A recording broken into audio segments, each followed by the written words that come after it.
खुलुमबाय गोजोन फुंबिलि बयनिसिमबो गिबियावनो दैमारि बड' निउस चेनेलनिफ्राय नोंथांमोनखौ बरायनानै लाग्रोनाय जाबाय। दिनै आं गोदान भिडिअ लानानै फैलायबाय। मिजिंथियो नोंथांमोना आंनि भिडिअखौ जोबजासिम नायलांगोन। दिल्लीनि गिबि मन्त्रि अरबिन्द केजरीवाल बिथाङा खैफोदाव गोग्लैसिगोन नामा? मानोना इडिया जौनि रां जाख्ल'नाय बिथिङाव सोंनाय फिननाय लानो थाखाय बिथांखौ थामथि खेबनि थाखाय मैया इडिनि गाहाय मावखुलियाव नुजाथिहैनो थाखाय सामन दैथायहरदोंमोन। नाथाय सिगांनि बादिनो बिथाङा थामथि खेबावबो इडिनि सामन दैथायहरनायखौ गनायनानै लायासै आरो इडिनि मावखुलिसिम नुजाथिहैयासै। बिनि सोलाय बिथाङा मोनसे खौरांगिरि मेल खुंनानैसो रायजोफोरनो फोरमायो दि थांनाय 2 बोसोरनिफ्रायनो इडिया जौनि रां जाख्ल'नाय बिथिङाव गोबां नायबिजिरबाय नाथाय थाइसेबो रां जाख्ल'नायनि रोखा फोरमान मोननो हायाखै। थेवब्लाबो आम आदमी पार्टीनि गोख्रों दैदेनगिरिफोरखौ नंखाय दाय साजायनानै इडिनि दारै बिजेपि सोरखारा जेलाव सोना दोनगासिनो दं आरो दासान्दि बिथांखौबो बिजेपि दोलोआ लकसभा बिसायख'थिनि सिगां जेलाव सोना दोननानै लकसभा बिसायख'थि केम्पिं खालामनायाव बादा होनो बायदिसिना फावथिना खालामगासिनो दं होननानै फोरमायो बिथाङा। बेजों लोगोसे बिथाङा बुंबावो दि इडिनि सामन दैथायहरनाया आयेननि दारै गनायजाथाव नङा। बिजेपि दोलोनि बिथोन बादियैसो मावफुंजानाय। बेखायनो सामन दैथायहरोब्लाबो हाजिर जानो हाया। जेब्ला थार आयेननि बादियै बिथांनो इडिया सामन दैथायहरगोन अब्लासो इडिनि गाहाय मावखुलियाव गावनो गाव नुजाथिहैगोन आरो बेरेखा दोलोआव थानाय दैदेनगिरिफोरा बिजेपि दोलोआव जयेन जायाब्ला इडि, सिबिआइ आरो एनआइएनि दारै सिगि सग' खालामना बिजेपि दोलोआव जयेन खालामहोयो आरो जाय दैदेनगिरिया बिजेपि दोलोआव जयेन खालामा जेलाव थानो गोनां जायो होननानै माखासे गोख्रों अजद होयो बिथाङा बिजेपि दोलोनि सायाव। दा बिथाङा थामथि खेबनि थाखायबो इडिनि सामन दैथायहरनायाव इडिनि गाहाय मावखुलियाव नुजाथिहैयैनि थाखाय इडिया बिथांखौ एरेस्ट खालामनो हागौ होननानै खौरां बिजोंनिफ्राय मिथिना मोन्दों। जायनि थाखाय गोबां पुलिस मावथिफोरा बिथांनि थाग्रा न'नि सेराव ज' जादों होननानै मिन्थिना मोन्दों। बिथांखौ इडिया एरेस्ट खालाममारो ना खालाममारा सम फैब्लासो मिन्थिना मोनसिगोन। रावबो गैयै समाव गंसे नखराव अर खामदों। बे दुखुनांथावना जाथाया मैया फुंनि 10 बाजियाव जादों धेमाजि जिल्लानि जनाय ओनसोलनि केखन्दिखारि गामियाव। तुलसि थायैनि नखराव रावबो गैयै समाव ओंखाम संग्रा न', माइ बाख्रि गासैबो न'आनो अरजों खामनानै सेवहांगार जायो। मोनथिनो मोननाय बादिब्ला नखरनि बिगोमा तुलसि थायैया मोसौ गुमहैदोंमोन आरो तुलसिनि बिसि रुनुथायैया गामियाव हाजिरा मावहैदोंमोन। बे अर खामनायजों रावबो गैयै समाव नखरनि गासै सम्पथिया सिलिंखार जालांजोबदों। बे अर खामजानाय नखरनि सोद्रोमा रुनुथायैया फोरमायनाय बादिब्ला अमा, बोरमा फाननानै दोननाय 50,000 रां दंमोन आरो 40-50 सोनि माइ मन दंमोन। लोगोसे महिला पार्टी एबा सेल्फ हेल्प ग्रुपनि 70,000 रां दंमोन। बेफोर गासैबो राङानो अरजों खामजानानै सेवहांगार जाबाय होननानै फोरमायनायखौ खौरां बिजोङाव नुनो मोननाय जादों।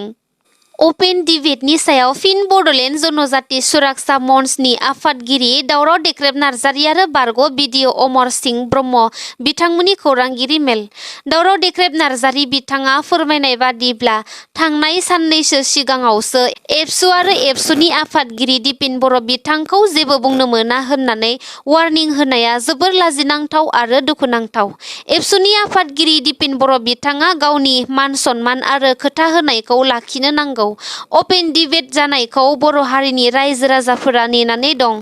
बेखायनो फैगौ 20 जानुवारिनि गेजेरावनो अपेन डिबेटखौ लानांगौ होननानै मोनसे डेडलाइन होयो बिथाङा। बेजों लोगोसे दिपेन बर' बिथाङा गावनि खोथा होनायखौ लाखिनो हायाब्ला बर' माहारिया बिथांखौ थगायसुला जोलैनि हांगार बायदिसिना रावजों सोंखारिगोन। आरो एबसुआ मोनसे समाव बर' माहारिनि पद्मश्री बान्था मोननाय मंगलसिं हाज'वारि बिथांमोननि मुसुखाखौ सावनाया जोबोर दुखुनांथाव होननानै बिथाङा फोरमायो। बिनिखायनो बिथांमोना एबसुनि आफादगिरि दिपेन बर' बिथांखौ खारखोमानो नाङा होननानै बुंदों आरो फैगौ 20 जानुवारिनि सिगाङावनो अपेन डिबेटखौ खालामनो नांथारगौ होननानै खावलायहरो बिथांमोना। मोसानि थाखाय मुंदांखा वर्ल्ड हेरिटेज एरिया हायुङारि मानास हाग्रामाया मोसानि उदाङै गिदिंथिंनायखौ नायनो थाखाय हायुङारि मानास हाग्रामासिम फैगासिनो हादरारि आरो गुबुन हादरारि दावबायारिफोरा। बिनिखायनो हायुङारि हाग्रामायाव बोसोरफ्रोमबो मोसानि अनजिमाखौ साननाय जायो। केमेरा ट्रेपिंनि हेफाजाबजों हायुङारि मानास हाग्रामानि सामलायगिरिया मोसानि अनजिमा साननाय हाबाफारिखौ जागायो। देग्लायबो 40 साननि थाखाय 2023 मायथाइनि दिसेम्बर दाननि 24 अक्ट'निफ्राय 2024 मायथाइनि फेब्रुवारि दाननि गिबि सप्तासिम मोसा साननाय हाबाफारिखौ जागायबाय। हायुङारि हाग्रामानि मोनथाम रेन्ज बासबारि, भुनापारा, पानबारि आरो गुबुन गुबुन जायगाफोराव गासै गं 400 ट्रेप केमेरा बाहायदों हायुङारि सामलायगिरिया। केमेरा ट्रेपिंनि हेफाजाबजों हायुङारि हाग्रानि मोसानि अनजिमा साननाय जागोन।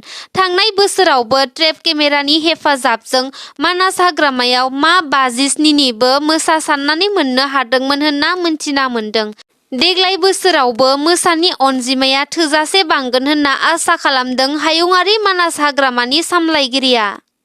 बर' हारिनि गेजेराव फिन मोनसे गोदान आफाद जोनोम मोनदों। बे आफादनि मुङानो जाबाय बर' गोनोखोआरि आफाद एबा बड' साइन्स ससाइटि।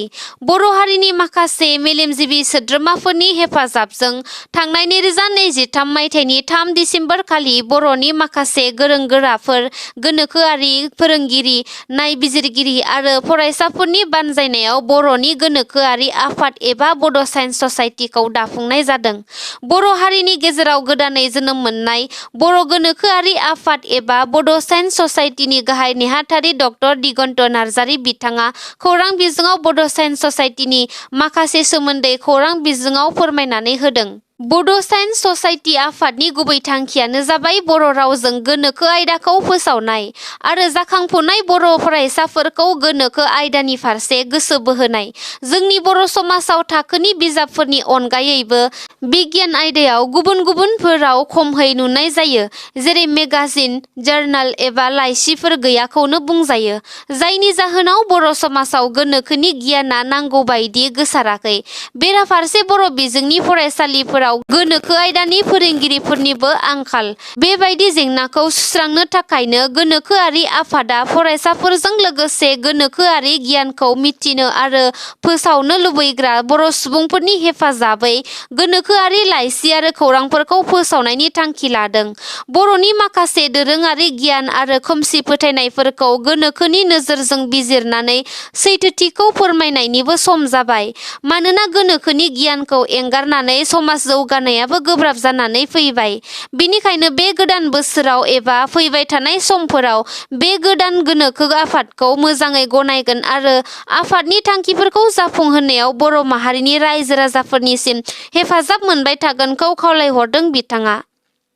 आसाम सरकारा सिगांफोराव खुंनाय बादिनो देग्लायबो हादरसानि गुबुन दाब दाब जिल्लाफोराव फरायसालिफोरनि गुन'त्सबखौ थांनाय बुधबारनिफ्राय जागायजेनबाय।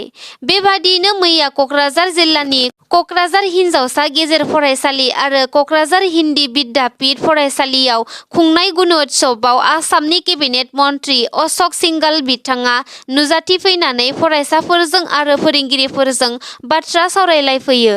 मन्त्रि अशक सिंघाल बिथांजों लोगोसे कक्राझार जिल्ला बिजेपिनि आफादगिरि कबिता बसुमतारी, बिटिसिनि मावफुं सोद्रोमा रेवरेवा नार्जिहारि, एमसिएलए राजिब ब्रह्म आरो गुबुन गुबुन दैदेनगिरिफोराबो बाहागो लादोंमोन। गुन'त्सबनि बे हाबाफारियावनो मन्त्रि अशक सिंघाल बिथाङा बाहागो लानानै खौरां बिजोङाव बुंदों दि आसामजों लोगोसे बिटिआर ओनसोलनि सरकारि फरायसालिनि सोलोंथाइ आरो फरायसालिनि थासारिया गोबां जौगाबाय होनना बुङो आरो बुंबावदों दि बिथाङा थांनाय 3 बोसोराव आसामनि गिबि मन्त्रि डक्टर हेमन्त बिश्व शर्मानि गोख्रों नाजानायजों आसामाव अरायथा गोजोन लाबोनायनि फिथाइखौबो नुनो मोन्दों।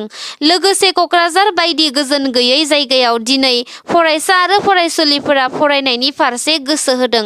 बेबादिनो सोलोंथाइनि फारसे गोजौ थाखोआव आवगायदों होननानै बिटिआरआव प्रमोद बर' बिथांनि दैदेननायजों गोजोन थासारि लाबोनो हादों, बेफोरखौ नुनानै गोजोननाय मोन्दों होननानै फोरमायदों आसामनि केबिनेट मन्त्रि बिथाङा।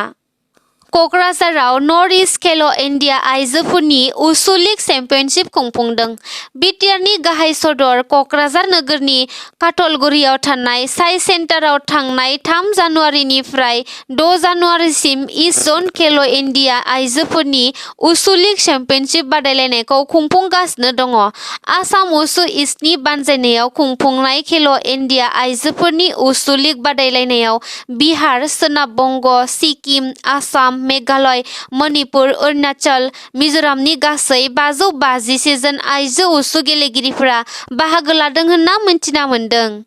दुलाराय बर' फरायसा आफादनि खुंगा 56थि थान्दै जथुम्माखौ फैबाय थानाय फेब्रुवारि दाननि 2, 3 आरो 4 खालाराव सानथामनि हाबाफारि लानानै मेहेरगोनां हाबाफारिजों गलाघाट जिल्ला तेलिसालनि हिरिम्बा फोथाराव खुंफुंनो थाखाय लाहार फाहार खालामगासिनो दं।